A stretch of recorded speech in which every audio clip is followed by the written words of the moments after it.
你見過能體驗剃髮易服的博物館嗎？我不僅見過，而且還被他剃了個措手不及。他比真正的清朝還牛。清朝再怎麼剃髮易服，也剃不着我們這代人，但他居然能給我剃了，你就說他牛不牛吧。這家很牛的博物館，便是位於北京海淀的三山五園藝術中心。它在歷經升級改造之後，於去年年底重新開放了。現在它除了宣傳三山五園之外，還擔負起了海淀区博物館的功能。正好我們去看看它升級之後的观感如何。今天又是穿明制漢服逛北京的一天，多虧穿的是這身兒，不然很难給剃髮前和剃髮後做個对比呢。大家好，我是薛工，這次一定點關注，下次旅行不迷路。我目前在这个地方是北京的三山五園藝術中心啊，這是一個新開的博物館，一會兒我們來好好的逛一逛。我是2026年3月過去的，在地鐵萬泉河橋站下車，穿過公園就到了。這個地方無需預約，刷身份證就能進去參觀。看完參觀區之後，發現它沿用了常規的博物館管理方式，也就是周一閉館。其內部展廳一共有5個，其中的1號和3號是重點展廳。那台體驗剃髮易服的設備就在3號展廳裡邊擺着。首先選擇自己的民族，然後按照設備的提示現場拍一張照片，然後就能生成這個尊容了。它在生成前並沒有提示具體的朝代，可能他們是在擔心，如果提前說明白是清朝，就沒人願意體驗那種人嫌狗不待見的造型，這機器就沒個卵用了吧。現在我們開始正常看展了，就從比較重要的1號展廳開始。我們先走進靠近切顏區的綠色樹形大門。開場講的是海淀的地理環境，它本身靠山近水，適合營建園林。在元朝大臣郭守敬打通新的水路之後，這邊的水資源就更加豐沛了。我們根據現場沙盤發現，那幾個比較大的園林都是基於天然的水資源所建造起來的。這裡提一句，三山指的是香山、玉泉山和萬壽山。五園指的是暢春園、圓明園、靜怡園、靜明園和頤和園，其中的玉泉山和靜明園不能進，暢春園和圓明園只剩遺址，相對完好的也就是香山和頤和園了。下面進入營造篇，我們從歷史脈絡中發現，早在唐代就有人在此建寺了，遼金就有人建行宮了，看上這片地方的人還不老少的。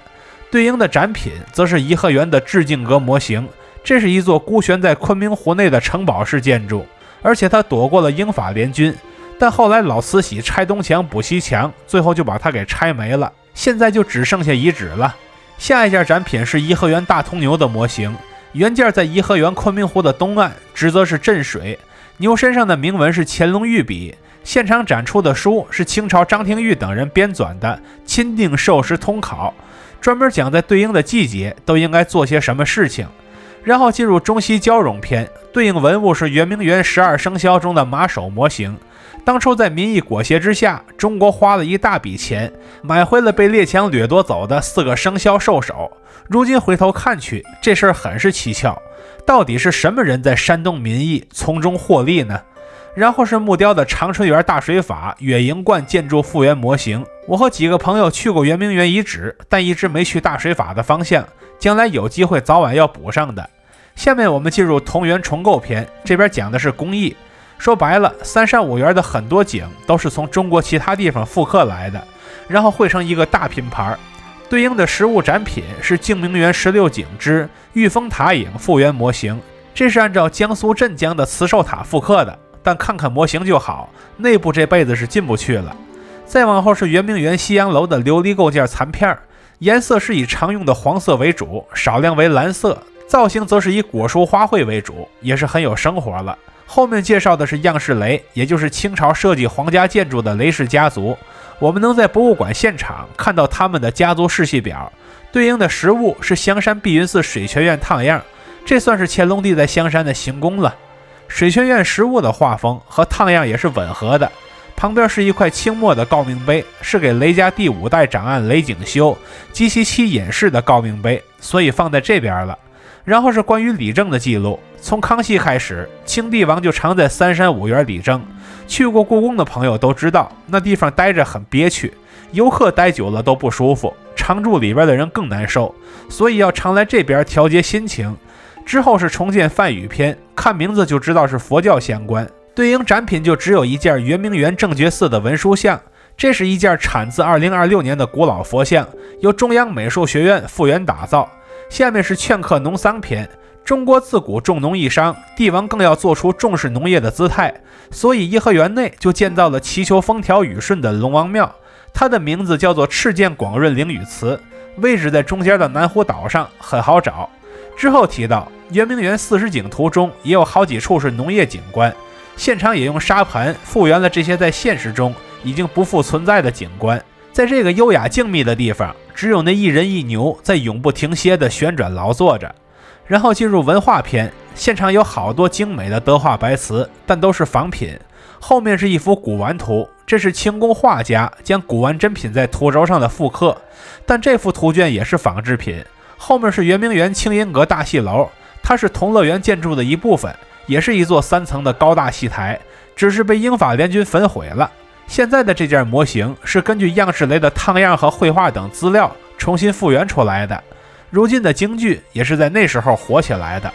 再往後是沧桑篇，歷史也進入了晚清時期，現场也重現了三山五園在列強入侵時2度罹難的往事。在同治、光緒年間，清廷沒有能力重修圓明園了，最終只草草修葺了頤和園。在清朝滅亡之後，民國軍閥更是常來圓明園劫掠資源，連這邊的土地都被當地的居民分占了，用來放羊種地。而這時候的頤和園則已經作為景區對外開放參觀了，門票1塊2大洋，可不便宜。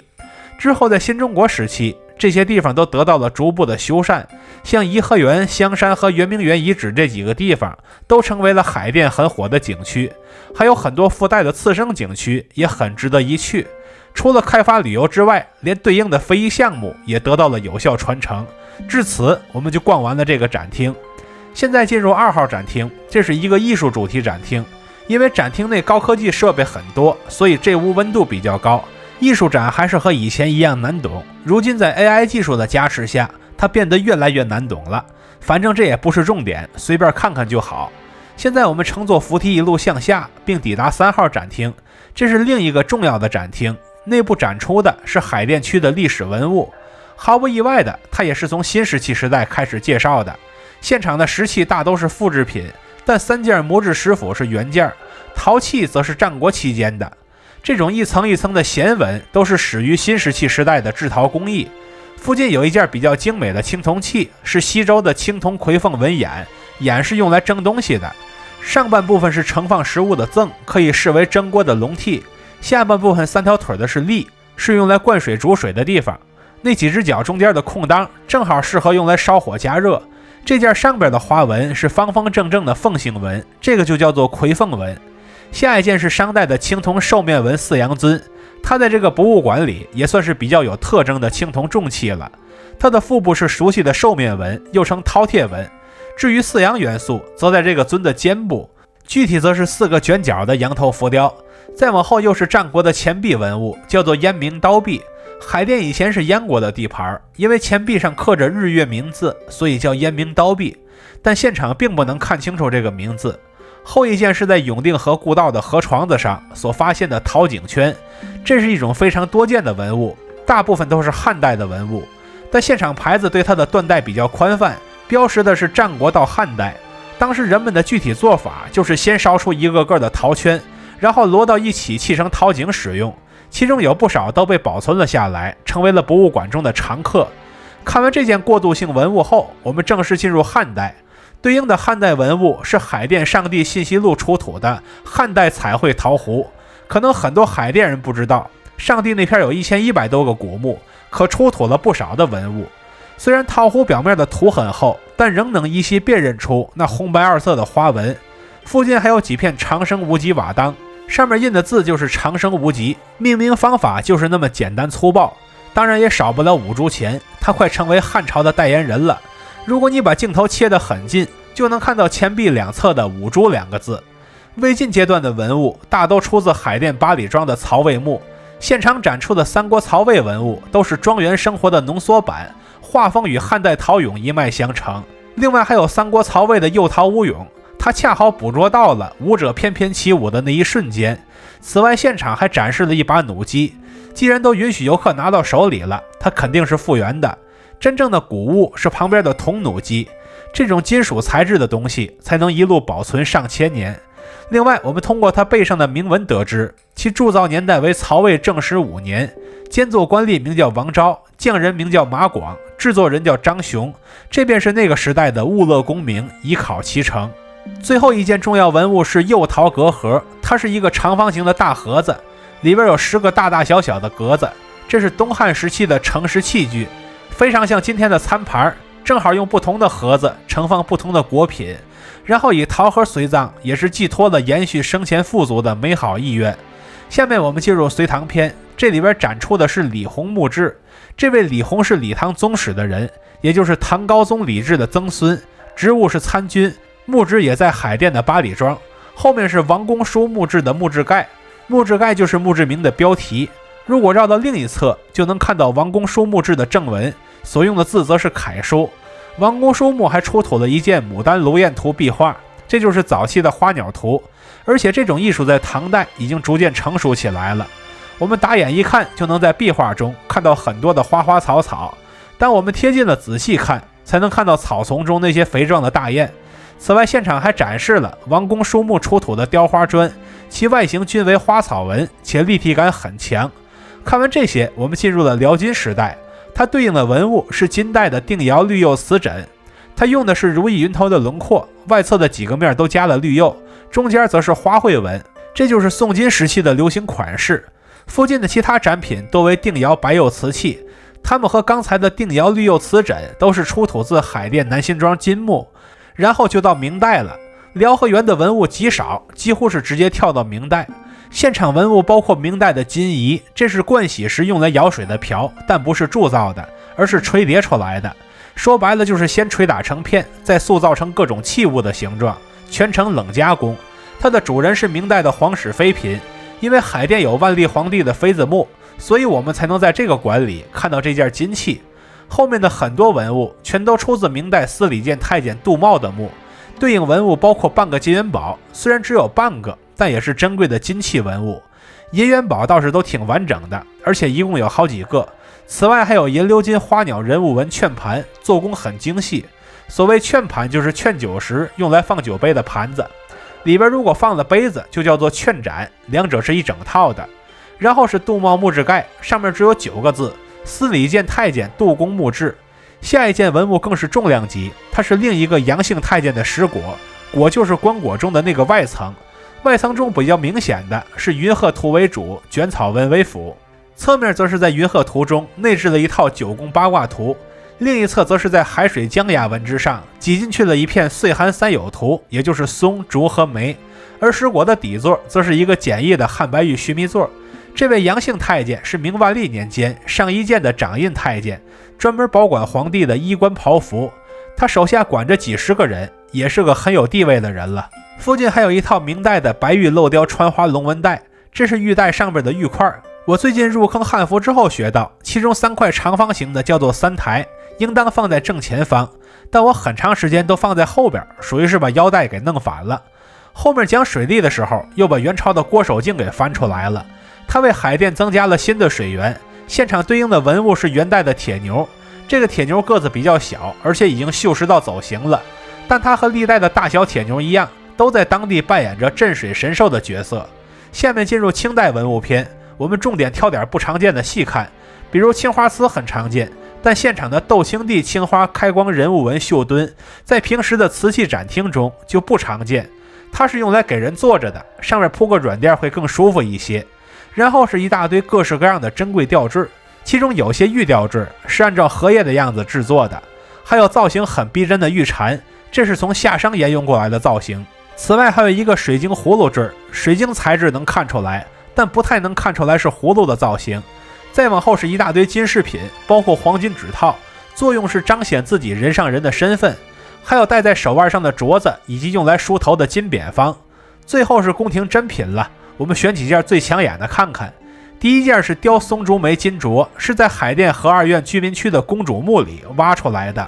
後面的兽面紋水晶花箍是清朝仿青铜器做的水晶器，是颐和園調拨過來的藏品。然後是窑变釉瓷16尊，這個石的輪廓惟妙惟肖，但窑邊的漸變色不是很明顯，不仔細看怕是看不出来。後面還有沉香木鑲金寿字扳指，它外侧鑲嵌的金片也是做成了防摩擦的造型。以前見過的扳指十之八九都是玉扳指，這次難得見一個其他材質的，屬實是比較稀奇了。至此我們就逛完了重要的3號廳，然後我們進入4號展廳，這是2026年的馬年說話主題展，展出的是徐悲鴻、徐庆平父子的作品。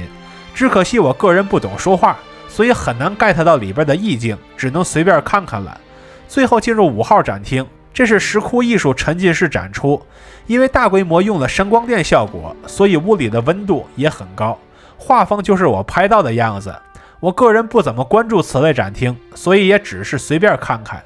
至此我們就徹底逛完了三山五園藝術中心。這間博物館的建築算是比較高大上的，內部的聲光電設施也算得上是很先進。